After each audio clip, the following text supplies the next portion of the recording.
Hello guys, അപ്പോൾ ഇത് നമ്മുടെ ആക്സിസ് 125 ആണ്. പഴയ മോഡലാണ് കേട്ടോ വണ്ടി. പഴയ മോഡൽ 125 ആക്സിസ് ആണ് വണ്ടി. അപ്പോൾ ഇതിൻ്റെ ഓയിൽ ഷീക്ക് നോക്കി നോക്കണം. അതിൽ പൊട്ടി ജാമായിരിക്കുകയാണ്. അതായത് നമ്മുടെ ഓയിൽ ഷീക്കിൻ്റെ ക്യാപ്പ് ഉള്ളത്, ഇരിക്കുന്ന ക്യാപ്പ് ഭാഗം വരുന്നത് അതിൽ പൊട്ടി ജാമായിരിക്കുകയാണ്.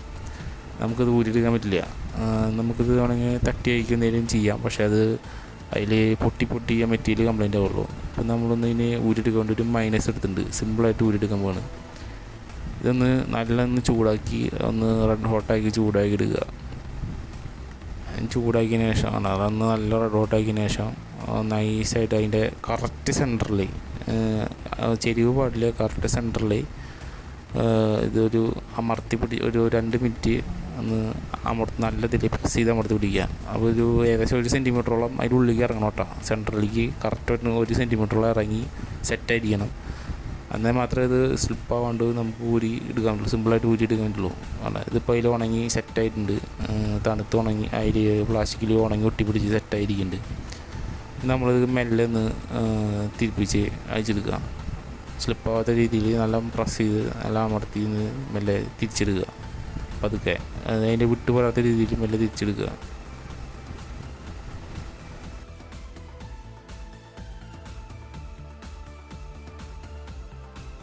ഫുള്ള് ലൂസായി പോകുന്നുണ്ട്. സ്ലിപ്പാവൊന്നും ചെയ്തിട്ടില്ല, കറക്റ്റ് നല്ല ഫിക്സ് ആയിട്ട് അതിൽ സ്ക്രൂ ഡ്രൈവറിൻ്റെ തട്ടത്ത് ഫിക്സ് ആയിട്ടുണ്ട്. അത് നമ്മൾ ചൂടാക്കി ഉരുക്കി പൊട്ടിച്ചായിരുന്നു. കണ്ട നല്ല സ്ട്രോങ് ആയി വിട്ടിരിക്കുന്നുണ്ട് അതിൽ. ഇത് ചിലർ സ്ക്രൂ ഡ്രൈവറോ അല്ലെങ്കിൽ പഞ്ചോ അങ്ങനെ ചിസലൊക്കെ വെച്ചിട്ട് ചിലർ തട്ടെടുക്കാൻ നോക്കും. പക്ഷേ അതിനെ തട്ടെടുത്ത് കഴിഞ്ഞാൽ അപൂർവം ചില സ്റ്റിക്കുകളൊക്കെയാണെങ്കിൽ കിട്ടും. ഇതിപ്പോൾ അതിൻ്റെ ഒറിജിനൽ സ്റ്റിക്കാണ് ഇതിന് തൊട്ടപ്പുറത്ത് കാണിച്ചിരിക്കുന്നത്. അത് ഞാൻ സർവീസ് സെൻറ്ററിൽ നിന്ന് പോയിട്ട് മേടിച്ചതാണ്. മറ്റേ ആഫ്റ്റർ മാർക്കറ്റ് ആരോ വാങ്ങിച്ചിട്ടുള്ളതാണ്.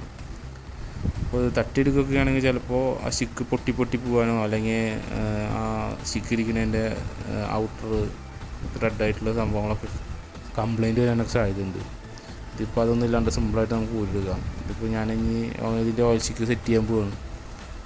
ഇതിൽ ഇപ്പോഴും മാക്സിമം ഈ വണ്ടിയുടെ കയ്യിലെ പാർട്സൊക്കെ ഒറിജിനൽ വാങ്ങിച്ചിടാം. നമുക്കിത് ആഫ്റ്റർ മാർക്കറ്റ് വാങ്ങിക്കുകയാണെങ്കിൽ തന്നെ കറക്റ്റ് നല്ല ക്വാളിറ്റി ഉള്ള സാധനങ്ങളാണെങ്കിൽ വാങ്ങിച്ചിടാം. അല്ലാണ്ട് ഇത് വാങ്ങിച്ചടിക്കുക. പിന്നെ അത്യാവശ്യ ഘട്ടങ്ങളിൽ നമുക്ക് ഒറിജിനൽ കിട്ടാതെ ആകുമ്പോൾ വേറെ നിവർത്തിയില്ല എന്ന് കാണുമ്പോൾ വാങ്ങിച്ചിട്ട് തന്നെ പാകുള്ളൂ. അത് വേറെ ഓപ്ഷനൊന്നുമില്ല.